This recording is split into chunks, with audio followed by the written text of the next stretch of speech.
चांदी ने एक बार फिर निवेशकों का ध्यान खींचा है। लेकिन बड़ा सवाल है कि क्या शॉर्ट टर्म मुनाफा ले लें या लॉन्ग टर्म होल्ड करें। जानिए चांदी में निवेश के बड़े factor, technical level, industrial demand और ग्लोबल ट्रेंड्स के बारे में। चांदी के विभिन्न पहलुओं पर बात करेंगे वेंचुरा सिक्योरिटीज के कमोडिटी हेड एनएस रामास्वामी से, जो बताएंगे कौन सी रणनीति ज्यादा कारगर है, कब और कैसे चांदी में एंट्री ले या एग्जिट करें। मैं हूं कमल शर्मा। रामास्वामी जी, आपका स्वागत है मोलतोल में। कमल जी नमस्ते। जी नमस्ते। रामास्वामी जी, सबसे पहले यह बताएं कि अभी चांदी के भाव में जो तेजी दिख रही है उसका मुख्य कारण क्या मानते हैं आप। अ, कमल जी, इसका जो मुख्य कारण जो है वो मैक्रो इकोनॉमिक फैक्टर्स जो बोला जाता है। साथ ही साथ जो हम आमतौर पर सभी लोग मेंशन करते हैं, जिस तरह का चांदी में हमें एक कॉमन फैक्टर जो दिखाई दे रहा है वो है इंडस्ट्रियल डिमांड जो है। और इसके अलावा मैक्रो इकोनॉमिक फैक्टर्स और इंडस्ट्रियल डिमांड के अलावा जो है सेंटिमेंट्स भी यदि हम देखें, निवेशकों का या इन्वेस्टर्स का जो सेंटिमेंट है चांदी की तरफ एक खींचता हुआ नजर आ रहा है।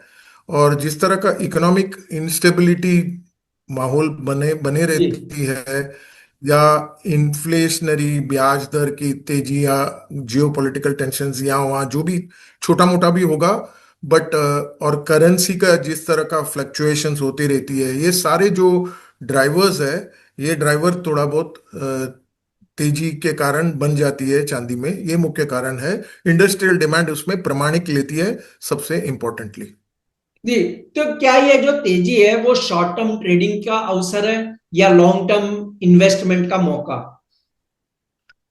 मैं समझ रहा हूँ कि शॉर्ट टर्म ट्रेडर्स के लिए भी एक दायरे में एक ट्रेडिंग स्कोप है, जहाँ पर वो टारगेट रख सकते हैं और स्टॉप लॉस रख के मान के शॉर्ट टर्म के लिए भी एक मुनासिब मैं समझूंगा। और लॉन्ग टर्म के लिए तो बेहतरीन होगा, बहुत ही अच्छा है, ये मौका मिलती है। यदि हम प्राइस की तरफ देखें, करीब एमसीएक्स में चांदी की व्यवहार अभी हो रही है 1,07,800 के करीब हो रही है 1 किलो की। और जहाँ तक कि हम डॉलर की तुलना में कॉमेक्स में यदि हम देखें, करीब 3650 या 37 के आसपास चल रही है डॉलर की तरफ। तो मैं समझ रहा हूँ कि शॉर्ट टर्म ट्रेडर्स के लिए भी मुनासिब होगा लॉन्ग पोजीशंस बिल्डअप करने के लिए, और लॉन्ग टर्म के लिए भी मुनासिब होगा। और मुख्य कारण मैं जैसा बता रहा था, तेजी का कारण जिस तरह का इंडस्ट्रियल डिमांड की जो बात फंडामेंटल की तरफ यदि हम जाएं थोड़े बहुत दोबारा, जो इलेक्ट्रिकल रिक्वायरमेंट हो या थर्मल कंडक्टिविटी के रिक्वायरमेंट हो, सोलार एनर्जी की तरफ यदि हम देखें या हेल्थ केयर की तरफ देखें, इस तरह का वेरिएड, मतलब बहुत सारे विशेष गुण मिलती है जहाँ की डिमांड फैक्टर को बढ़त मिलने की। और रही बात सप्लाई की, भी वहां पर से हमें देखने को दिख रही है कि चांदी में जो है सप्लाई का बड़ा बड़ा चैलेंजेस दिखाई दे रहा है। जहां भी चांदी में माइनिंग होती है, जिस देश में भी मौका मिलती है माइनिंग के लिए, वहां पर लॉट ऑफ ओर का ग्रेड के बारे में एक चैलेंज हो जाती है चांदी के ओर का, या डिसरप्शंस होती है माइनिंग का। तो ये सारे जो कंस्ट्रेंट्स जो आती है, ये साथ ही जो इंडस्ट्रियल डिमांड, यानी कि सप्लाई की जो कंस्ट्रेंट्स भी है और डिमांड की भी तेजी से बढ़त होने के कारण, ये सप्लाई डिमांड का इम्बैलेंस ये एक फैक्टर बन जाती है। और रही बात इन्वेस्टर सेंटिमेंट्स की बात करें, जी वहां पर भी एक स्पेकुलेटिव मोड, जिस तरह का एक मौका मिलती है लोगों को ट्रेड करने के लिए, जिस तरह का तेजी का रुख है, तो मैं समझ रहा हूं कि ये सारे फैक्टर्स, बहुत सारे और भी फैक्टर्स हैं, समय के अनुसार मैं डिस्कस करना चाहूंगा आगे के प्रश्न में। बट शॉर्ट टर्म और लॉन्ग टर्म के लिए ये बहुत ही अच्छा होगा। टेक्निकल चार्ट के हिसाब से भी यदि हम देखें, अच्छा खासा एक सपोर्ट और रेसिस्टेंस का स्टॉप लॉस रखते हुए, नजदीक के स्टॉप लॉस रख के हम काम कर सकते हैं तेजी की तरफ। तो रामास्वामी जी, आपने जब ये बात कही सपोर्ट और रेसिस्टेंस लेवल की, तो वो टेक्निकल चार्ट के हिसाब से क्या है अभी। मैं समझ रहा हूँ कमल जी, 1,09,000 जो है ये एक अच्छा खासा एक रेसिस्टेंस है। यदि हम लॉन्ग पोजीशंस बिल्डअप करें तेजी को शॉर्ट टर्म में, 1,07,800 के आसपास जो चल रही है। मैं समझ रहा हूँ कि 1,09,000 जो है एक शॉर्ट टर्म का पड़ाव में एक रेसिस्टेंस बनती है। वहां पर एक बार यदि किसी को प्रॉफिट बुकिंग करनी है वहां पर एक कर सकते हैं। यदि और भी थोड़ा बहुत स्ट्रांग होल्डिंग रखनी है तो करीब करीब 1,11,000 तक भी जा सकती है। तो अगला पड़ा जो 1,09,000 के आगे जो टारगेट मुनासिब होगा वो है 1,11,000 का। तो मैं समझ रहा हूँ सपोर्ट की तरफ यदि हम देखें या स्टॉप लॉस या सपोर्ट की तरफ देखें तो करीब 1,07,000 एक सपोर्ट है। यदि वो 1,07,000 का लेवल टूट जाए तो हमें एक लंबा अरसे तक थोड़ा बहुत सपोर्ट लॉन्ग ड्यूरेशन में देखें तो 1,05,700 ये एक सपोर्ट बनती है। तो मैं नहीं समझ रहा हूं कि इसके नीचे तो करीब बैरिश होगा। बैरिश ट्रेंड तो पॉसिबिलिटी नहीं दिखाई दे रहा है। 1,05,700 का एक स्टॉप लॉस हो सकती है। उसके पहले 1,07,000 का शॉर्ट पीरियड का स्टॉप लॉस रख सकते हैं और 1,09,000 का टारगेट देख सकते हैं और 1,11,000 का टारगेट देख सकते हैं। सर ये तो आपने शॉर्ट टर्म वालों या ट्रेडर के लिए बताई, लेकिन अगर कोई लॉन्ग टर्म इन्वेस्टर है जो चाहता है कि मैं सिल्वर को अपने पास होल्ड करके ही चलूं, तो उनके लिए आप क्या टारगेट और स्टॉप लॉस देंगे जो डे टू डे ट्रेडर नहीं है मतलब? हाँ देखिए, लॉन्ग टर्म के लिए मैं समझ रहा हूँ पहले बात तो ये है कि ये जी चांदी भी एक रुख जो है तेजी का है। और बैरिश अगर हम बात करें, अगर मंदी की बात करें, ये जब तक 1,02,000 नहीं टूटेगी तब तक मंदी की घोषणा नहीं कर सकते हैं। तो मैं समझ रहा हूं कि जो पड़ाव है, अगर बाई चांस चांदी में थोड़ा बहुत वीकनिंग हो जाती है तो मैं समझ रहा हूं कि 1,07,000 के बाद 1,05,700 या 1,04,500 हो सकती है। और 1,02,000 के नीचे ही एक रुख बोल सकते हैं जो मंदी के तरफ है। और जी यदि हम लॉन्ग टर्म की घोषणा के एंगल से देखें तो 1,15,000 से लेके 1,20,000 तक का एक टारगेट लॉन्ग टर्म के लिए रख सकते हैं। और हर डिप में यदि अभी भी बाइंग करने के बाद कहीं जिस तरह का लेवल्स मैंने जो सपोर्ट लेवल्स बताई, उस लेवल्स के सपोर्ट में भी यदि हम बाइंग करते जाएं तो मैं समझ रहा हूं कि आराम से अराउंड एक 1,04,500, 1,04,500 का एक लंबे हद का एक स्टॉप लॉस रखते हुए हम 1,15,000 और 1,20,000 की तरफ हम राइड कर सकते हैं लॉन्ग टर्म के लिए। जी।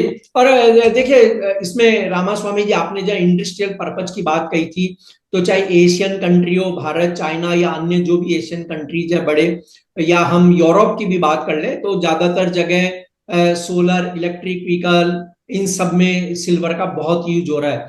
तो क्या आप मानते हैं कि सिल्वर के लिए सबसे बड़ी तेजी का लॉन्ग टर्म बुलिश फैक्टर यही होगा? बिल बिल्कुल कमल जी, जिस तरह का मैंने आपने स्टार्टिंग के सवाल किए थे कि जी तेजी का मुख्य कारण, उसमें तीन चार फैक्टर्स में सबसे मुख्य कारण हो जाती है इंडस्ट्रियल डिमांड। और साथ ही में इसी इंडस्ट्रियल डिमांड का यदि हम थोड़ा बहुत बारीकी से देखें तो यह है एक हाई इलेक्ट्रिकल रिक्वायरमेंट के लिए हो जाती है, थर्मल का कंडक्टिविटी में काम आ जाती है। और यदि हम इलेक्ट्रॉनिक्स की तरफ देखें और फोटोवोल्टाइक जो सोलर एनर्जी की तरफ देखें वहां काम आती है। हेल्थ केयर में भी काम आती है, हर एक नेशन में वहां पर से एक पुश मिल रही है। और रिन्यूएबल एनर्जी के तरफ भी एक सोलर पैनल प्रोडक्शन में और रिन्यूएबल एनर्जी में भी डिमांड आ रही है। और यहां तक कि इलेक्ट्रॉनिक इक्विपमेंट्स जो इलेक्ट्रिकल व्हीकल्स का जो कार्स में जाती है वहां पर भी एक चांदी का माना जाता है कि एक इंडिस्पेंसिबल है, इसका तो रहना बहुत ही इंपॉर्टेंट हो जाती है। और साथ ही कमल जी, ये जो इंडस्ट्रियल डिमांड के तरफ से कंपेयर करते वक्त आप एक नजर सप्लाई की तरफ में भी यदि हम जी जी देखें, जी उसकी चैलेंजेस जो मैंने अभी 2 मिनट पहले ही बताया, वहां पर भी बहुत सारा चैलेंजेस आती है सप्लाई और इम्बैलेंस की तरफ। तो मैं समझ रहा हूं कि ये एक सेंटीमेंट जो है। और यदि हम रशिया की तरफ भी हम इस एक कंट्री की तरफ हम देखें, ऑफिशियली उन्होंने डिक्लेयर किया है और चांदी को नेशनल रिजर्व्स में पहले बार उन्होंने डिक्लेयर किया है कि नेशनल रिजर्व्स बिल्ड होना चाहिए। और उन्होंने बिलियंस ऑफ रूबल्स जो है उन लोग ने ऑलरेडी एलोकेट करने लगे हैं। वो करीब करीब 2027 तक वो लोग इस तरह का ब्रॉडर स्ट्रैटेजी एडॉप्ट करने वाले हैं और इस तरह का डाइवर्सिफाई कर रहे हैं वो यूएसडी से हटने का। और एक मुख्य कारण है कि चांदी में भी एक रिजर्व में एक नेशनल रिजर्व करके एक फर्स्ट टाइम ऐलान किया हुआ है। और यदि हम देखें सिल्वर का जो मिलिट्री डिमांड चांदी में जो मिलिट्री डिमांड में से भी बहुत ही सब्सटैंशियल रिक्वायरमेंट आ रही है, और बहुत ही ग्लोबल मार्केट में इन्फ्लुएंस डालने जैसा एक प्रभावित होती है चांदी के मुख्य कारण। तो मैं समझ रहा हूँ कि ये इंडस्ट्रियल डिमांड फैक्टर, हालांकि सेफ हेवन फैक्टर तो है ही, जिस तरह का बुलियन पैक के तरफ जैसे हम सोना दिखते हैं जी। वैसा चांदी का एक सपोर्ट मिलती है सेफ हेवन पैकेट में भी। बट इंडस्ट्रियल डिमांड यही मुख्य कारण है। मैं समझ रहा हूं कि देश भर में एक लंबे हद के लिए, ओके, शॉर्ट टर्म का प्लेयर्स अलग होगा, ट्रेडर्स का आउटलुक अलग हो सकता है, स्टॉप लॉस हो सकती है, रेसिस्टेंस और सपोर्ट हो सकती है, लेकिन लंबे हद तक यदि रखने हैं एज एन इन्वेस्टमेंट तो चांदी बहुत ही अच्छी बन जाती है, ये इंडस्ट्रियल डिमांड का एक बड़ा मात्रा में फैक्टर के वजह से। अब यार रामास्वामी जी, एक सवाल ये आता है कि चांदी या तो हम वायदा में लें या फिजिकल बाजार में खरीदें, लेकिन क्या ईटीएफ या डिजिटल चांदी बेहतर ऑप्शन है लॉन्ग टर्म के लिए? आप क्या मानते हैं? हाँ, हाँ, बिल्कुल बिल्कुल। आज तक सभी लोग जब भी सोना की बुलियन पैक में, जब भी गोल्ड के बारे में बात कर रहे थे, लोग वायदे बाजार में भी कर रहे थे, और उसके बाद हाजिरी में भी कोई फिजिकली लेके रखते थे, और फिर ईटीएफ बहुत प्रामाणिक हुआ था गोल्ड में। ठीक उसी तरह अभी एक ईटीएफ जो चांदी में जो है एकदम जो बोलते हैं प्रोएक्टिवली सभी जगह में एक इम्पोर्टेंस बिल्डअप होती जा रही है। यदि हम देखें, नाम तो नहीं लेना चाहता हूं, फिर भी जी। जो लगभग बहुत सारे जो सिल्वर जो ईटीएफ्स दिखाई दे रही है मार्केट में, वो निप्पॉन सिल्वर 20 है, यदि आदित्य बिरला की भी एक आ गई है, एडलवाइस की है, एचडीएफसी, एक्सिस, एसबीआई, हर एक जन के वहां से एक एक अच्छा ईटीएफ का लॉन्ग टर्म ऑप्शन बनती है लोगों को। वहां पर भी इन्वेस्टर्स को निवेशक कर सकते हैं वहां पर। तो मैं समझ रहा हूं कि ईटीएफ एक दायरे में जो बोलते हैं वो एक सपोर्ट मिल सकती है, छोटा छोटा क्वांटिटी में भी लेने का संभवता है। तो मैं समझ रहा हूं कि ईटीएफ का एक सेंटीमेंट, जिस तरह मैंने बताया आपको, इन्वेस्टर सेंटीमेंट भी एक मुख्य कारण तेजी का, जैसा मैंने स्टार्टिंग में बताया आपको, ये मुख्य कारण जो रिटेल इन्वेस्टर्स के लिए लाभदायक हो जा रही है, इंस्टीट्यूशनल इन्वेस्टमेंट्स भी हो रही है। तो मैं समझ रहा हूं कि एक पोर्टफोलियो डाइवर्सिफायर के मात्रा में, आज तक सिर्फ ईटीएफ गोल्ड की बात कर रहे थे, अभी ईटीएफ सिल्वर भी बहुत ही प्रभाविक है, उसका रिकॉर्ड इन्फ्लोज आने लग रही है। थोड़ा समय लगेगा और थोड़ा बहुत कॉन्फिडेंस बिल्डअप होने के लिए, लॉन्ग टर्म वैल्यू अनफोल्ड करने के लिए, वो होगा जब हम 38-39 डॉलर कॉमिक्स में क्रॉस करते हुए 40 के आंकड़े ऑलमोस्ट आ जाएगी। तो मैं समझ रहा हूं कि चांदी में बहुत ही बेहतरीन परफॉर्मेंस होगा रिटेल में और ईटीएफ्स में। तो रामा स्वामी जी, यहाँ पर एक बात और आती है कि देखिए, बहुत सारे लोग ऐसे हैं जो 1, 2 या 3 किलो तक ही चांदी खरीद सकते हैं, लेकिन उन्हें पता है कि चांदी में आगे जाकर के बहुत अच्छी तेजी मिल सकती है, उन्हें रिटर्न अच्छा मिल सकता है। ऐसे में जो 1 से 3 किलो का ही केवल खरीद करके होल्ड कर सकते हैं, उनके लिए स्ट्रेटजी क्या होनी चाहिए आपकी नजर में? मैं समझ रहा हूँ, देखिए स्मॉल इन्वेस्टर के लिए एक मुनासिब होगा। अभी भी देखिए, अगर 1 किलो का जो चांदी जी। लेने जाएंगे तो करीब करीब 1,09,000, 1,08,000 की प्राइस तो बिल्कुल। चल ही रही है। तो मैं समझ रहा हूँ कि 1,08,000 का एक इन्वेस्टमेंट बहुत ही मुश्किल सा काम नहीं होगा एक छोटा इन्वेस्टर के लिए भी। तो यदि हम वायदे बाजार में भी यदि हम डिलीवरी की तरफ ध्यान दें और डिलीवरी उठा लें 1 kg का, बट एक ही थोड़ा है, तो ऑपरेशनल डिफिकल्टीज थोड़ी बहुत आती है, उसमें दिक्कतें आती है, जीएसटी होनी चाहिए, अहमदाबाद में से डिलीवरी होगा, वगैरह वगैरह वगैरह, जो भी डिलीवरी का दिक्कतें होगी। बट मैं समझ रहा हूँ कि स्मॉल इन्वेस्टर के लिए 1 kg 2 kg के लिए फिजिकल डिलीवरी उठाना बहुत ही अच्छा होगा, और उसके सामने, उस डिलीवरी पोजीशन के सामने उसी वायदे बाजार में भी हेजिंग करके काम कर सकते हैं। और सामने से हमारा पास एक छोटा क्वांटिटीज भी लेना है तो ईटीएफ तो है ही। तो जिस तरह का इक्विटी मार्केट में हम, जिस तरह का स्टॉक मार्केट में हम इन्वेस्ट करते वक्त हमें लग रहा है कि हमें ध्यान नहीं है, समझ नहीं हो रही है ज्यादा स्टॉक मार्केट के बारे में, तो हम शायद म्यूचुअल फंड में जाते हैं, एसआईपी करते हैं, जो एएमसी के फंड मैनेजर हमारा मैनेज कर लेती है। ठीक उसी तरह चांदी या कमोडिटीज में यदि हम देखें, वायदा बाजार का रिस्क ज्यादा नहीं उठाना है, तो हमें डिलीवरी फिजिकली उठा सकते हैं, और डिलीवरी उठाने के बाद वायदे बाजार में हेजिंग पोजीशन बिल्डअप कर सकते हैं, साथ ही साथ में ईटीएफ में भी इन्वेस्टमेंट ये कर सकते हैं, एंट्री कर सकते हैं। रामास्वामी जी, अगर कोई ट्रेडर 10-15 दिन की पोजीशन लेना चाहता है, तो फिर वो किन इंडिकेटर्स को देखे?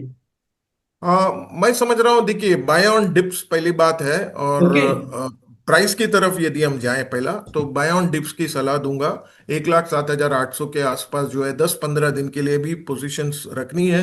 तो मैं समझ रहा हूँ कि 1,09,000 का एक अच्छा खासा टारगेट रख सकते हैं। 1,05,700 के आसपास स्टॉप लॉस रख सकते हैं। ये पहली बात आपका आंसर हो गया।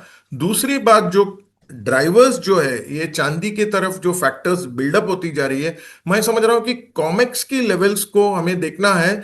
यदि वो $35.6 की तरफ टूटना नहीं चाहिए, उस पे तरफ ध्यान देना है। थोड़ा बहुत तो प्राइस अपडेट हर हर शाम को भी जी। इन्वेस्टर्स कम से कम कॉमिक्स एवरी मिनट नहीं देखने को होगा, but at least at the end of the day कम से कम उनको ट्रैक रखनी चाहिए कि कॉमिक्स की भाव क्या चल रही है। तो मैं समझ रहा हूं कि 35.60 एक अच्छा खासा लंबा अरसे का एक स्टॉप लॉस है। आज अभी 3650 के आसपास चल रही है। तो ये एक पहला कॉमिक्स का कंपैरिजन हो गया। दूसरी बात जो है, रुपी की तरफ तो ध्यान देने की जरूरत नहीं है। रुपी की जिस तरह का वीकनिंग या जो है वो सपोर्ट मिलेगी ही मिलेगी चांदी की तरफ। मेनली देखना है कि डॉलर की प्रभाव कैसा है, किस तरह का डॉलर का रुख हो रही है, और क्या हमें ग्लोबल मार्केट में इक्विटी मार्केट का सेंटिमेंट बढ़ रही है या नहीं। जिस तरह का इक्विटी मार्केट का सेंटिमेंट यदि बढ़ेगा, रिस्क ऑन सेंटिमेंट बढ़ेगा, मैं समझ रहा हूं कि ये एक घोषणा है कि ग्लोबल एक्टिविटीज अच्छा होने की संभावना है, इकोनॉमिक स्टेबिलिटी अच्छा होने की संभावना है। तो मैं समझ रहा हूं कि सिर्फ एक डॉलर को ट्रैकिंग कर सकते हैं, और इक्विटी बाजार की जो रिस्क ऑन सेंटिमेंट्स की तरफ लोग इशारा कर रहे हैं कि नहीं, एसेट वहां डाइवर्ट हो रही है कि नहीं, ये दोनों और डॉलर की ट्रैकिंग रखेंगे तो काफी होगा।